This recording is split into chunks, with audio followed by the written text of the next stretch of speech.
اللہ کریم کی بارگاہ میں ہے نا، یہ فلسفہ سمجھ لیں، وہاں دل دیکھا جاتا ہے، عمل کی باری تو بہت بعد میں آتی ہے۔ آپ کی نیت کیا تھی؟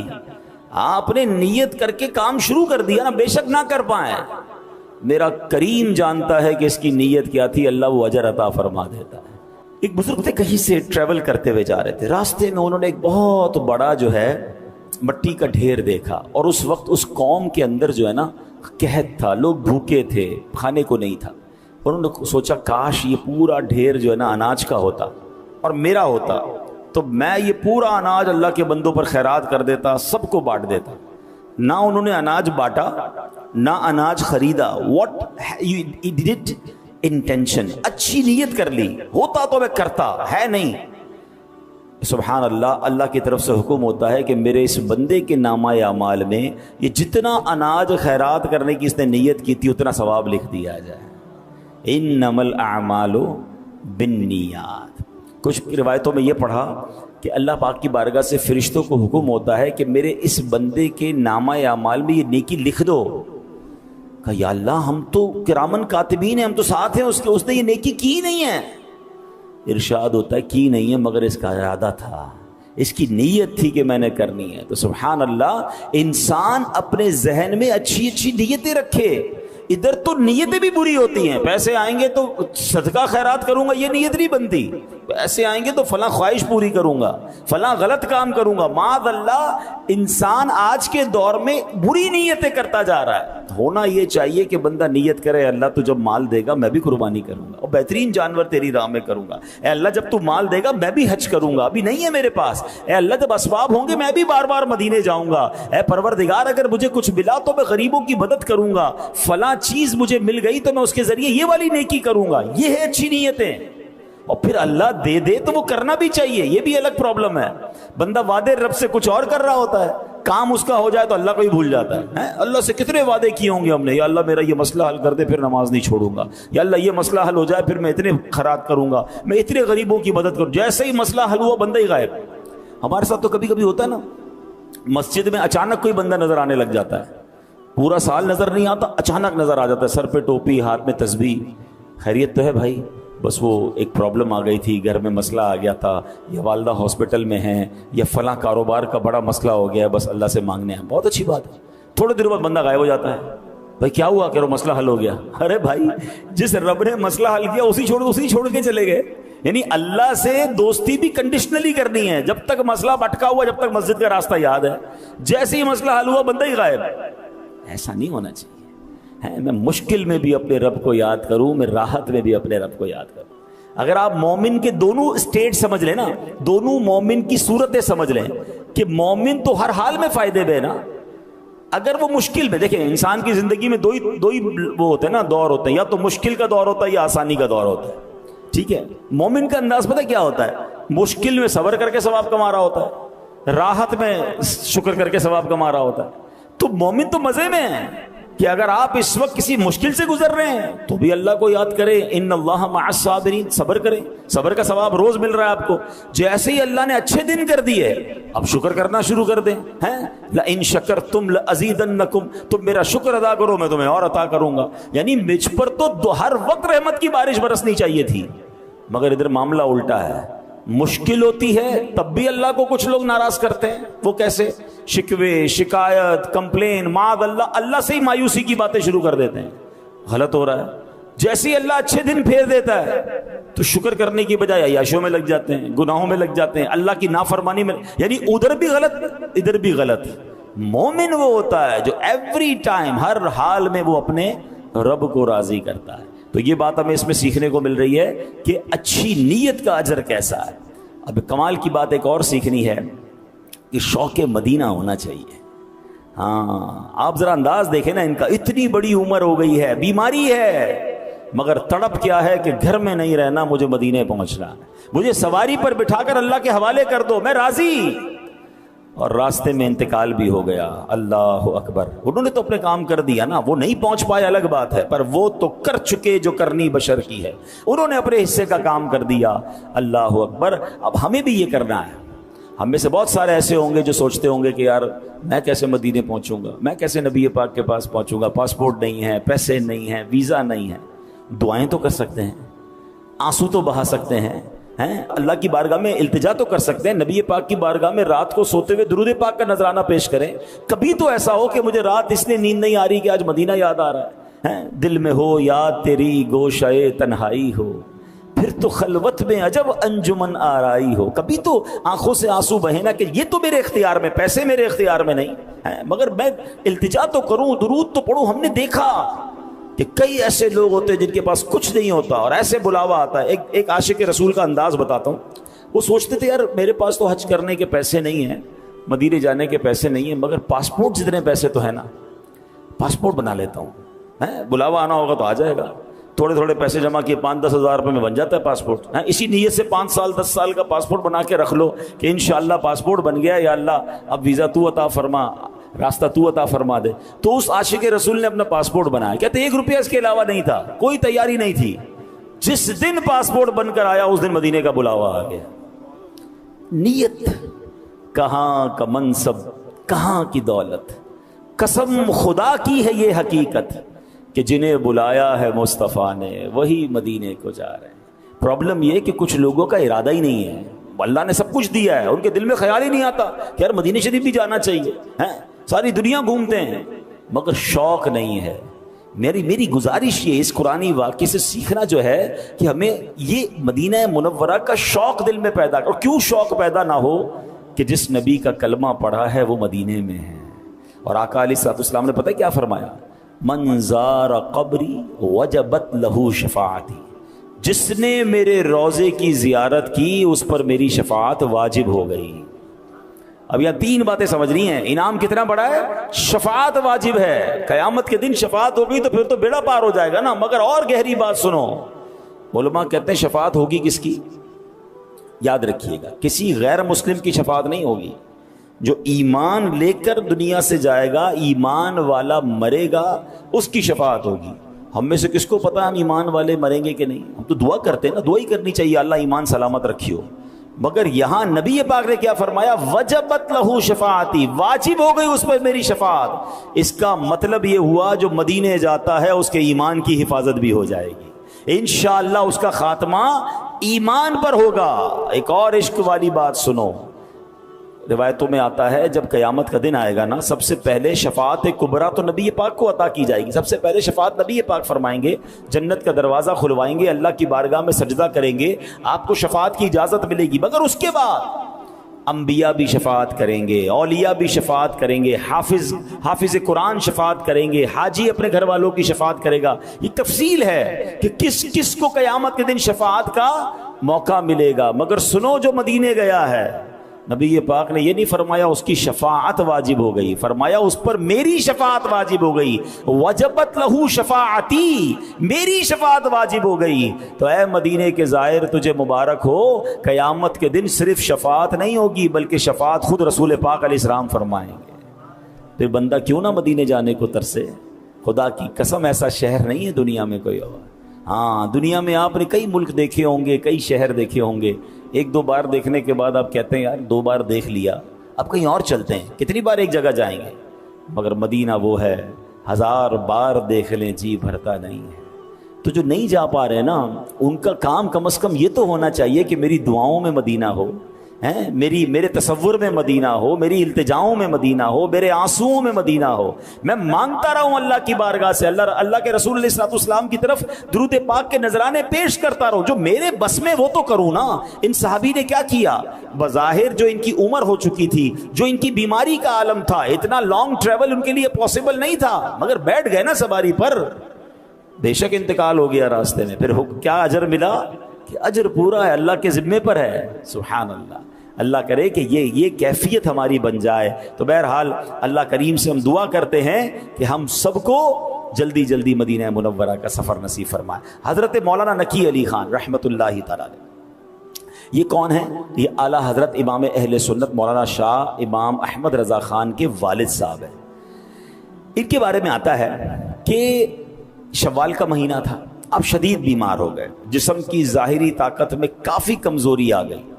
اسی حالت میں آپ ایک دن آرام فرما رہے تھے, ظاہری آنکھیں بند تھیں مگر قسمت جاگ اٹھی.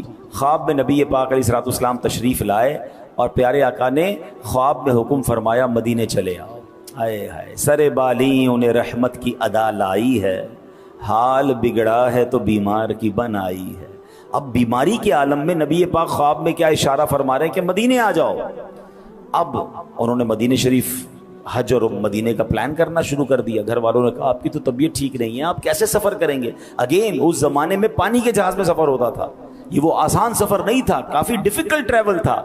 مگر آپ کہتے ہیں کہ نہیں، آئندہ سال نہیں، نبی پاک نے خواب میں حکم فرمایا میں نے اسی سال حج کرنا ہے.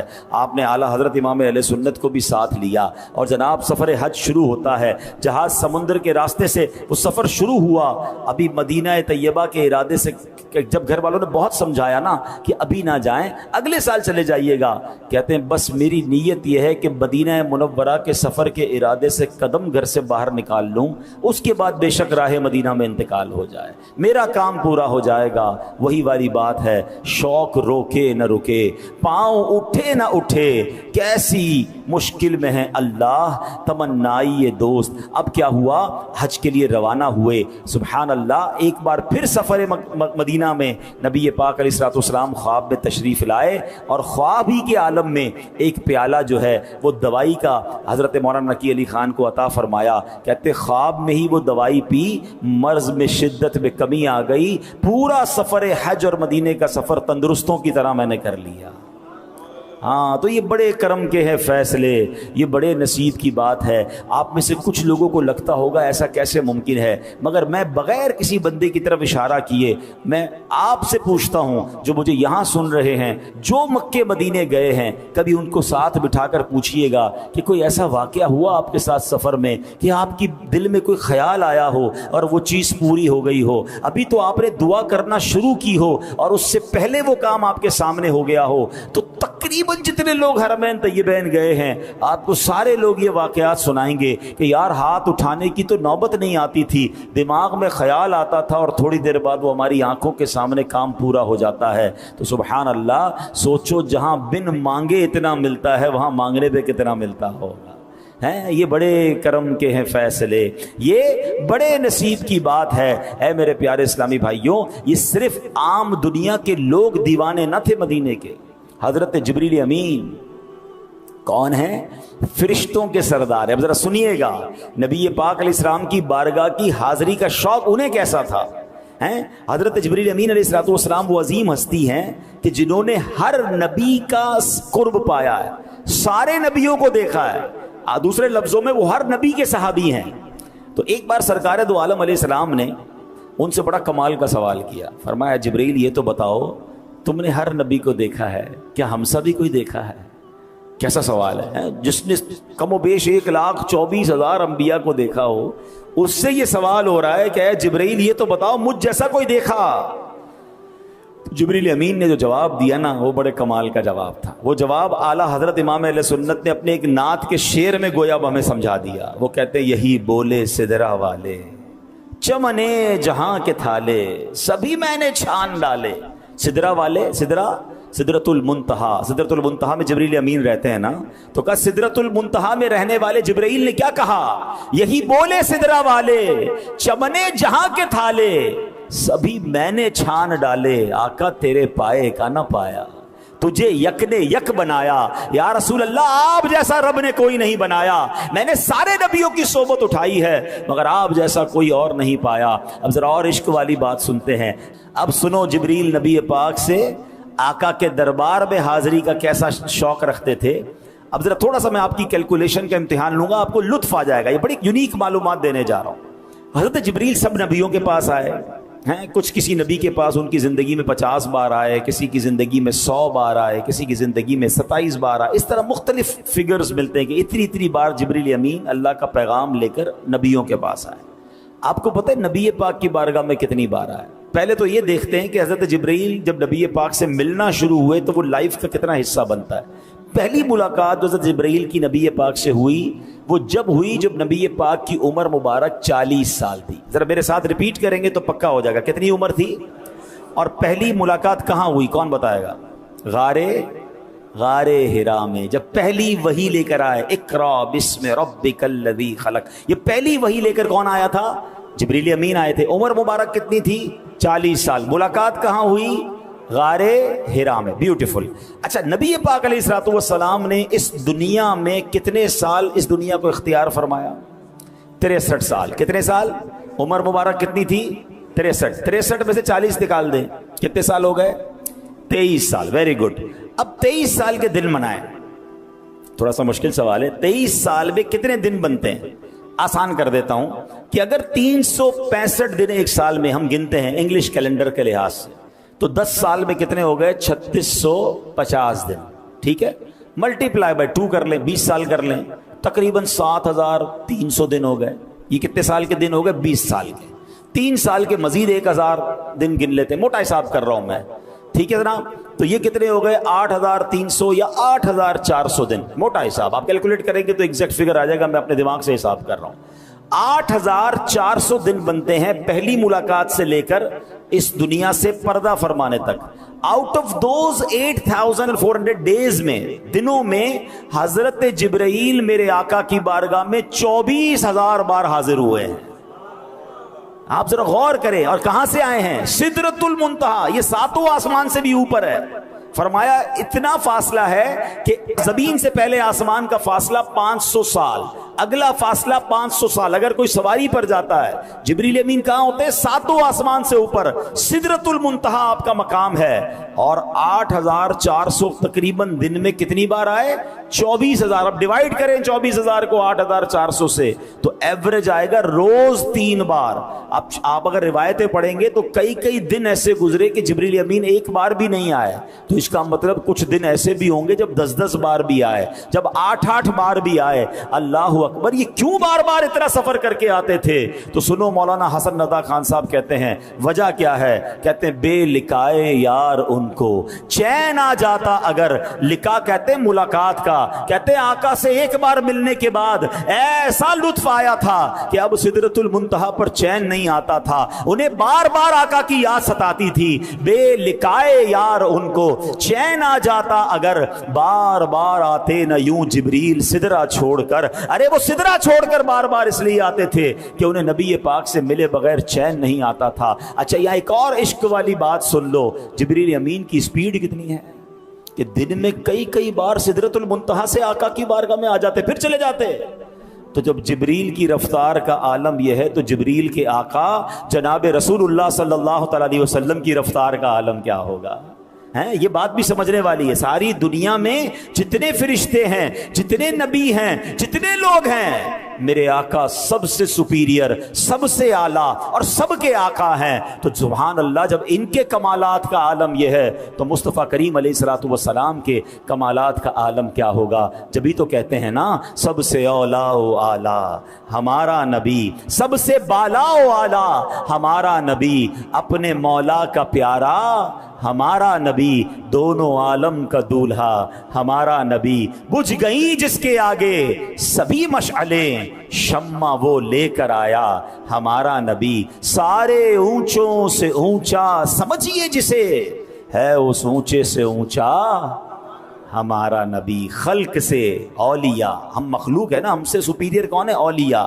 خلق سے اولیاء, اولیاء سے رسول, اور رسولوں سے اعلیٰ ہمارا نبی. اس نبی علیہ السلام کے ہم امتی ہیں. تو اب سوچو نا کہ جبریل امین کو نبی پاک کی بارگاہ میں جانے کا اتنا شوق ہے, تو جناب پھر ہمیں کیوں نہ تڑپ ہو مدینے جانے کی. سبحان اللہ. مدینہ وہ شہر ہے کہ جذب القلوب میں شیخ علامہ عبدالحق محدث دہلوی رحمۃ اللہ تعالی نقل کرتے ہیں, جب کوئی مسلمان زیارت کی نیت سے مدینہ منورہ آتا ہے تو فرشتے رحمت کے تحفوں سے اس کا استقبال کرتے ہیں. دنیا میں کسی کے گھر جائیں تو باہر چوکیدار آپ کا استقبال کرتا ہے. بعض اوقات ہم جاتے ہیں تو کچھ بچے پھول لے کے کھڑے ہوتے ہیں, مگر مدینہ کیسا شہر ہے کہ اس میں کوئی جاتا ہے زیارت کی نیت سے, فرشتے دنیاوی پھول نہیں رحمت کے پھول لے کر اس کا استقبال کرتے ہیں, رحمت کے تحفے لے کر اس کا استقبال کرتے ہیں. ایسا پیارا شہر ہے مدینہ منورہ. اچھا اب دوسری بات, اب بیان کو اینڈ کرتے ہیں. جو دوسری عشق والی بات ہے کہ حضرت دمورہ نے, ہم نے ان کا واقعہ شروع میں سنا کہ آپ مکے میں تھے, سفر پر روانہ ہونا چاہ رہے تھے. کہاں جانا چاہ رہے تھے؟ دل میں نیت کیا تھی کہ ہم مسجد نبوی کو دیکھنا تھا. کیا آپ نے مدینے میں کوئی اور کام کرنا تھا؟ کیا وہاں نماز پڑھنے کی ان کی نیت تھی؟ نہیں. ریاض الجنہ میں نفل نہیں. آپ کی نیت ایک ہی تھی کہ میں نے رسول پاک کے پاس جانا ہے. میں نے نبی پاک یرید النبی صلی اللہ علیہ وسلم کیا کہا کہ اس سفر میں ایک ہی نیت تھی، اور وہ یہ تھی کہ محبوب علیہ الصلوۃ والسلام کے قدموں کی حاضری دی جائے. مگر اب سوال یہ ہے، آپ جا تو نبی پاک کے پاس رہے تھے، مگر قرآن نے کیا کہا تھا؟ میں نے آپ کو ایک بات یاد کرائی تھی، میں دوبارہ وہ آیت پڑھوں گا تاکہ ایک بہت اہم کانسیپٹ کلیئر ہو جائے. اللہ نے یہ نہیں فرمایا جو رسول کے پاس جائے. اللہ نے کیا فرمایا؟ وَمَن يَخْرُجْ مِن بَيْتِهِ مُهَاجِرًا إِلَى اللَّهِ وَرَسُولِهِ. قرآن نے کیا کہا؟ اور جو اپنے گھر سے اللہ اور رسول کی طرف ہجرت کرتا ہے. یہ تو رسول کی طرف جا رہے تھے، اللہ کی طرف تو نہیں جا رہے تھے. یہ تو نبی پاک کے پاس مدینے جا رہے تھے. تو پتہ کیا چلا قرآن کی اس آیت سے اور اس پورے واقعے سے کہ اللہ کے رسول کا در دراصل رب کا در ہے. ان کی اطاعت رب کی اطاعت ہے. یہ راضی ہوتے ہیں تو رب راضی ہو جاتا ہے. سبحان اللہ. یہی بات اعلیٰ حضرت امام اہل سنت نے لکھی، بخدا خدا کا یہی ہے در، نہیں اور کوئی مفر مکر، جو وہاں سے ہو یہیں آ کے ہو، جو یہاں نہیں تو وہاں نہیں. کیونکہ اللہ نے اپنے حبیب علیہ الصلوۃ والسلام کی رضا کو اپنی رضا قرار دیا. ان کی طرف اگر کوئی ہجرت کرے تو وہ ایسا ہے جیسے اس نے اللہ کی طرف ہجرت کی. میں نے قرآن کی آیت سنائی آپ کو تو سبحان اللہ، مدینے جانا بھی دراصل مدینے میں رہتا کون ہے؟ وہ اللہ ہی کے تو رسول ہیں. سبحان اللہ. تو مدینے جانا بھی راہ خدا ہے، اور وہاں جانا بھی وہ ہجرت، وہ ثواب کا کام ہے. تو اللہ کریم ہمیں مدینہ منورہ سے سچی محبت نصیب فرمائے اور یہ بات سمجھنے کی توفیق عطا فرمائے کہ اب کی بار جب مدینے جائیں، کیونکہ نبی پاک فرماتے ہیں من جاءنی زائرن، جو میری بارگاہ میں زیارت کے لیے حاضر ہوا، لا تعملہ حاجت الا زیارتی، اس کے علاوہ اسے کوئی حاجت نہ ہو. یعنی تجارت کے لیے نہیں آیا، کسی اور مقصد کے لیے نہیں آیا، صرف اور صرف میری زیارت کے لیے مدینہ منورہ پہنچا. فرمایا کان حقا علی ان اقول لہ شفیعا یوم القیامہ. آقا فرماتے مجھ پر حق ہے کہ میں روز قیامت اس کی شفاعت کروں. تو مدینے جانا ہے کسی اور نیت سے نہیں، یار چلو تھوڑا سا گھوم بھی لیں گے، تھوڑا دوستوں سے بھی مل لیں گے، تھوڑی شاپنگ بھی کر لیں گے، کوئی اور نیت نہ ہو، بس روضہ رسول پر جانا ہے، اللہ کے نبی کی بارگاہ میں جانا ہے، ان کی بارگاہ میں حاضری دینی ہے. ان کے سوا کسی کی دل میں نہ آرزو ہو. شاعر لکھتے ہیں نا، مدینے جانا تو کیسے جانا؟ ان کے سوا کسی کی دل میں نہ آرزو ہو، دنیا کی ہر طلب سے بیگانہ بن کے جاؤں، بہزاد اپنا عالم سمجھے گا کیا زمانہ، ہے فہم کا تقاضا دیوانہ بن کے جاؤں. اللہ کرے اللہ مدینے کی ایسی حاضری نصیب فرمائے کہ اور کوئی خیال ہی دل میں نہ ہو، بس ایک ہی تمنا ہو، ایک ہی التجا ہو کہ روضہ رسول پر جانا ہے، اللہ کے نبی علیہ الصلوۃ والسلام کی بارگاہ میں جانا ہے اور وہاں جا کر شفاعت کی خیرات لینی ہے. ایک روایت میں فرمایا کان فی جواری یوم القیامہ، یعنی جو خاص میری زیارت کی نیت سے مدینہ منورہ پہنچا وہ روز قیامت میرے جوار رحمت میں ہوگا، یعنی وہ میرے پڑوس میں ہوگا، میرے ساتھ جنت میں ہوگا. تو سبحان اللہ. کوئی اور دیکھیں مسجد نبوی میں نوافل پڑھنا ضمناً آپ کو مل جائے گا، ریاض الجنہ میں جانا ضمناً آپ کو مل جائے گا، آپ سید الشہداء بھی جائیں گے، آپ بقیع شریف پر بھی حاضری دیں گے، مگر یہ ضمناً ہے. تو پریمیئر نیت ہے جو superior and one and only آپ کی انٹینشن ہونی چاہیے کہ کہاں جا رہا ہوں؟ اپنے آقا کے پاس جا رہا ہوں، نبی پاک کے پاس جا رہا ہوں، ان کے روضے کی زیارت کو جا رہا ہوں. اور کتنی پیاری انکریج والی حدیث ہے کہ من زار قبری وجبت لہو شفاعتی، جس نے میرے روضے کی زیارت کی اس پر میری شفاعت واجب ہو گئی. بلکہ میرے آقا فرماتے ہیں کہ جس نے میری دنیا سے پردہ فرمانے کے بعد میرے روضے کی زیارت کی وہ ایسا ہے کہ جیسے اس نے میری حیاتی میں میری زیارت کی. اور میں جو ان دونوں حرمین میں سے کسی میں انتقال کر جائے گا بروز قیامت میں اس کا گواہ بنوں گا، میں ان کی شفاعت کروں گا. اللہ اکبر. یہ کیسا مدینہ ہے کہ جہاں جاؤ تو شفاعت کا وعدہ ہے اور وہاں مر جاؤ تو پھر مغفرت کا وعدہ ہے، پھر شفاعت کا وعدہ ہے. تو سبحان اللہ. طیبہ میں مر کے ٹھنڈ ٹھنڈے چلے جاؤ آنکھیں بند، سیدھی سڑک یہ شہر شفاعت نگر کی ہے۔ تو اللہ کریم ہمیں مدینہ منورہ سے سچی اور پکی محبت نصیب فرمائے، اور ہمیں یہ بات آج سیکھنے کو ملی کہ ہمیں اپنے شوق کو بڑھانا ہے۔ دیکھو یہ مدینہ عام شہر نہیں ہے، یہ نصیب والوں کو آپ کو سفر ملا ہے، جیسے جی چاہے جہاں میں گھوم پھر، جیسے جی چاہے جہاں میں گھوم پھر، پر یہ مدینہ ہے یہاں آہستہ چل، یہ فرشتوں کے درمیان کی جگہ ہے۔ اور سبحان اللہ، سنبھل کر پاؤں رکھنا زائروں شہر مدینہ میں، کہیں ایسا نہ ہو سارا سفر بیکار ہو جائے۔ تو یہ ادب کے ساتھ، ذوق کے ساتھ سفر کیجئے۔ جو نہیں جا رہے، آج بیان کا ایک مقصد یہ تھا کہ اپنے دل میں، اپنے ذہن میں مدینے کا شوق پیدا کریں، اپنی دعاؤں میں مدینے کی یاد کو بسائیں، اور خدا کی قسم جس دل میں یاد مدینہ ہے نا، پھر اس کی زندگی کا لطف ہی اور ہوتا ہے کہ راتیں بھی مدینے کی، باتیں بھی مدینے کی، جینے میں یہ جینا ہے۔ کیا